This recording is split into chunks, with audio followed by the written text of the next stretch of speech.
তুরস্কে অনুষ্ঠিত Antalya diplomacy ফোরামের পার্শ্ব বৈঠকে ইরানের উপপররাষ্ট্রমন্ত্রী সাইদ খাতিবজাদের সঙ্গে গুরুত্বপূর্ণ বৈঠক করেছে বাংলাদেশের পররাষ্ট্রমন্ত্রী খলিলুর রহমান।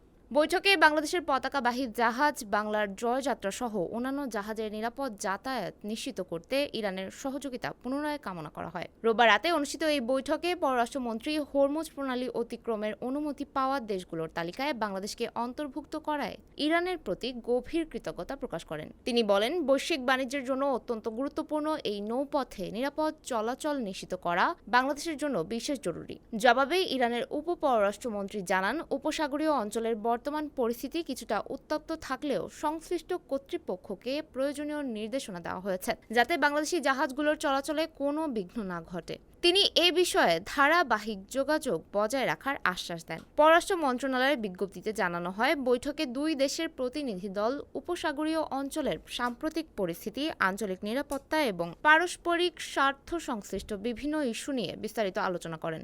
উভয় পক্ষই দ্বিপক্ষীয় সম্পর্ক আরও জোরদার করার বিষয়ে আগ্রহ প্রকাশ করেন। পররাষ্ট্রমন্ত্রী খলিলুর রহমান এ সময় চলমান আঞ্চলিক সংকট নিরসনে বাংলাদেশের ভারসাম্যপূর্ণ ও দায়িত্বশীল অবস্থানের কথা পুনর্ব্যক্ত করেন। তিনি সব পক্ষকে সংযম প্রদর্শনের আহ্বান জানিয়ে বলেন, যে কোনো মত বিরোধের টেকসই সমাধান কেবল সংলাপ ও কূটনৈতিক প্রক্রিয়ার মাধ্যমেই সম্ভব।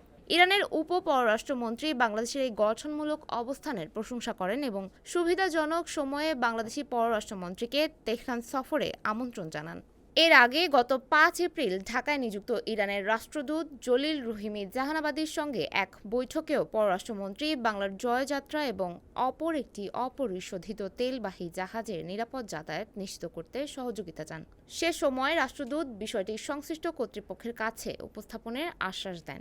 বৈঠকে ইরানের পক্ষ থেকে প্রয়াত সর্বোচ্চ নেতা আয়াতুল্লাহ আলী খামেনির মৃত্যুতে বাংলাদেশের পক্ষ থেকে শোক প্রস্তাব গ্রহণ এবং শোক বইয়ে স্বাক্ষরের জন্য কৃতজ্ঞতা জানানো হয়। পাশাপাশি ইরানের জরুরি চিকিৎসার সরঞ্জাম পাঠাতে বাংলাদেশ রেড ক্রিসেন্ট সোসাইটির মানবিক উদ্যোগেরও প্রশংসা করা হয়। সামগ্রিকভাবে বৈঠকটি দুই দেশের মধ্যে কূটনৈতিক সম্পর্ক আরও গভীর করা এবং আঞ্চলিক স্থিতিশীলতা বজায় রাখার ক্ষেত্রে ইতিবাচক অগ্রগতি হিসেবে বিবেচিত হচ্ছে। সুমায়া হক তন্নি, ফেস দ্য পিপল।